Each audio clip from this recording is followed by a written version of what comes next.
আসসালামু আলাইকুম রহমতুল্লাহ।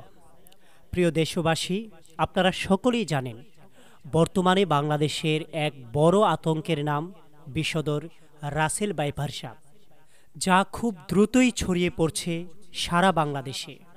বিশেষজ্ঞদের মতে এই সাপ এতটাই ভয়ঙ্কর যে কোনো মানুষকে সে কামড়ালে 2 ঘন্টার ভেতরে তাকে ভ্যাকসিন নিতে হবে, না হয় মানুষটি মৃত্যুবরণ করবে। আর 2 ঘন্টার ভিতর ভ্যাকসিন গ্রহণ করার পরও মানুষটির বাঁচার সম্ভাবনা মাত্র 20%। আচ্ছা, আপনি কি জানেন এই ধরনের বিষধর সাপ বিচ্ছু থেকে রক্ষা পাবার জন্য আমাদের প্রিয় নবী সাল্লাল্লাহু আলাইহি ওয়াসাল্লাম আমাদেরকে কি শিক্ষা দিয়ে গিয়েছেন? তাহলে শুনুন।